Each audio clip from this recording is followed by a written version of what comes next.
as you can see, that's how close the little screw is, the large screw, and no nut, no head will allow it to clear. So to pull this off, you have to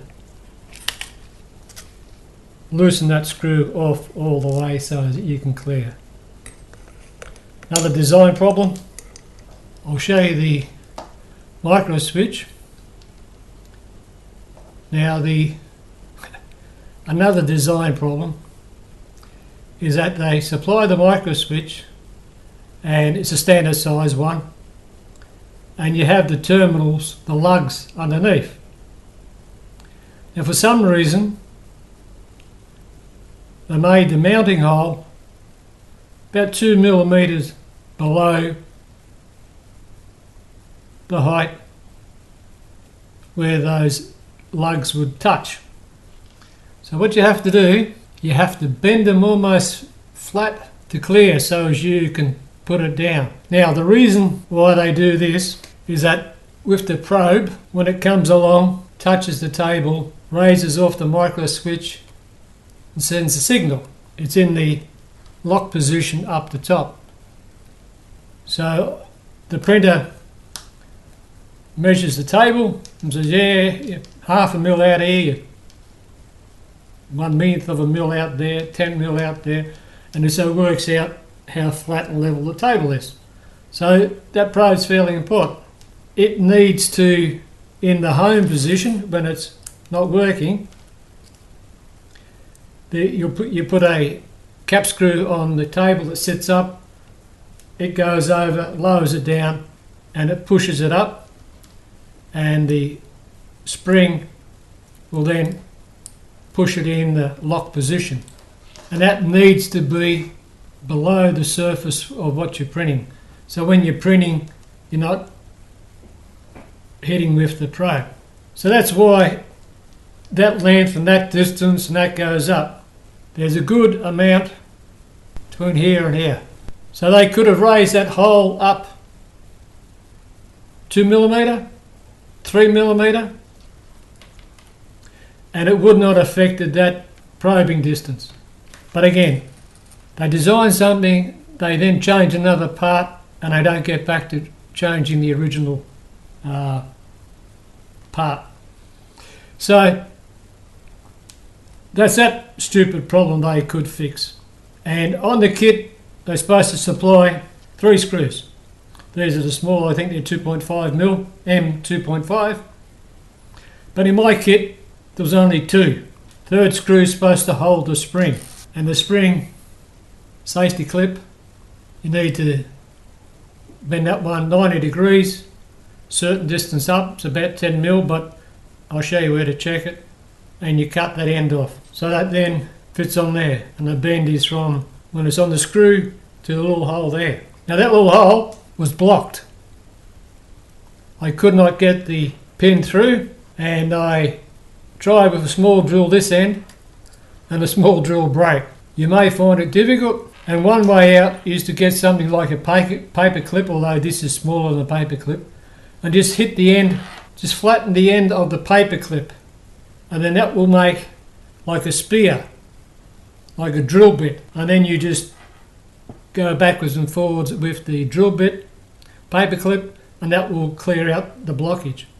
Or you could heat up one of these and then push it through. But remember, you may lose the spring out of it, the temper, so it may not spring more. So get a pin or something, or a needle that's that size, and melt it that way. Saves you breaking an expensive drill. So that was that problem. The other problem, probe should come down parallel and perpendicular and square and all that. So they supply a plastic part. It's about 3 or 4 millimeters higher than that, and that's supposed to fit on there and lock and hold the spring. It can hit the flanges. So you file this away and file it away, and it's getting thinner and thinner. Most of the body is in the non-support area, so you end up spending heaps of time trying to flatten that out. Then you have to also get it so as when that swings across, you've got the tilt on it as well. So they put that in. And they say, oh, we no longer use the terminal block brass part. They come in different sizes for different size wire. But the type you want are the small type. You'll see them on eBay, 12A terminal block, I think it's about 75 cents or something. And the reason why you get the smaller one is you need the clearance in through there. So you can see it.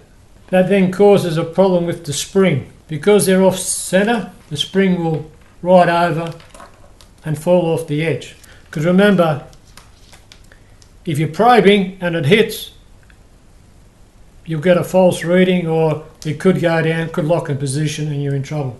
So you need to get yourself the little brass terminal, and don't worry about that. Then once you do assemble it, you'll notice that there's a whole lot of slop in there. If you look up in there, right in there, I've cut a piece of this tube coming down into there, slit it in half, and then with half the C, you roll it with a pair of pliers like they roll a Havana cigar. Then you drop it in the hole, and that then will help guide. Without the support, it would rattle like that. It may be a bit stiff.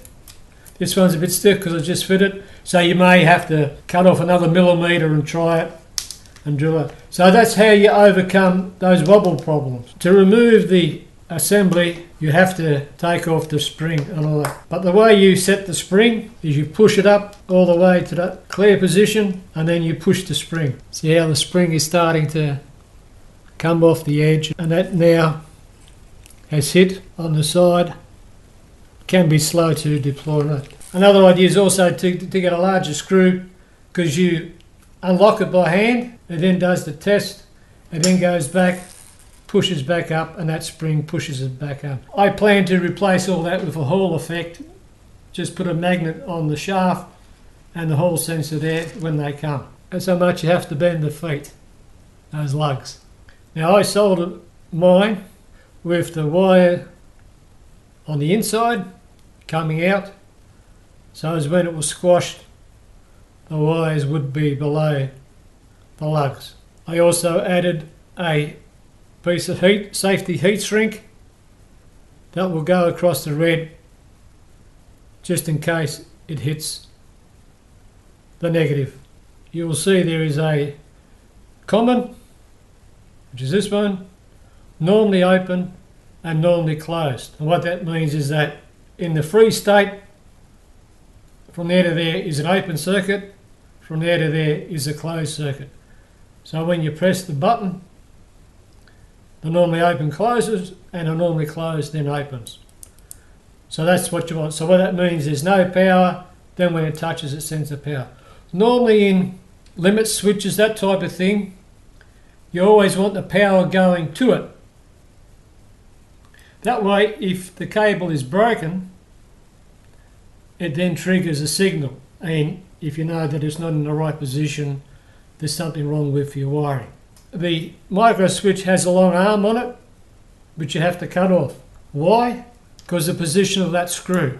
If it's clamped up against there, that sticks out, that actually hits against the lever and will not move. So that's another great design problem. So the way you do it, put it on, mark with a texture colour on the lever where the screw is. I've got a bigger head screw, so you just mark. For a start, you then can cut it off easier. And two, it then makes a little lip. They actually hold the side, so it won't ever fall off that way in case something happens. Then I just cut the end off and then just file it to get the burrs off. So if you're putting your heat shrink, you put it on first. Again, that's just a beck. I like to put heat shrink to keep the cabling tidy.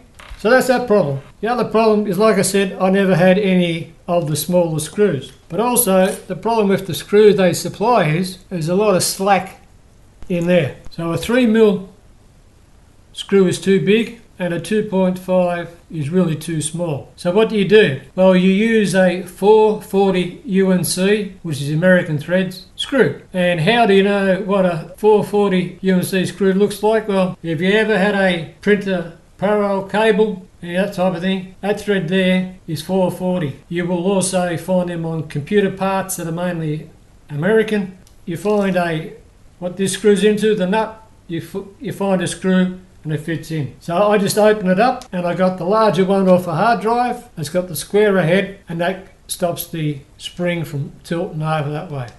So that's why mine's a bit different. I had to slightly file the hole up to get a start. I've got 440 taps, so I then just end up tapping it, and that just needs to be not tight, but just enough to fit through. If you've got a screw in your kit, fine, but I wasn't waiting around for it. So that's the problem so far. And we haven't pulled all of it apart yet. But the other problem, show it to you here, is that Allen key did not fit through the slot. So you have to get that warding file that I said to get and actually file all the burrs and stringers and all that so that goes down smoothly. You need to be able to pull it down smoothly without it jamming, and it needs to go up, because if it jams it will be on the off position and it will go down thinking, hey, what's going on? Something's wrong. So that's the other problem. So there's quite a few with the probe assembly. Some of the nuts and cap screws, they have that Torex and the different type bits, so you need a kit that comes with it to do it up. So once you've done that, you think, great. So this is the reverse order, and as you can see, they're all screwed in. Now the other point I want to show is this particular lug shape here. It swings around. Now when you first start assembly you think, well, it doesn't go, it covers the hole, but the hot end doesn't go all the way through. So that's fine that it clears it. So when you do yours, countersink it for the screws, file it and adjust it.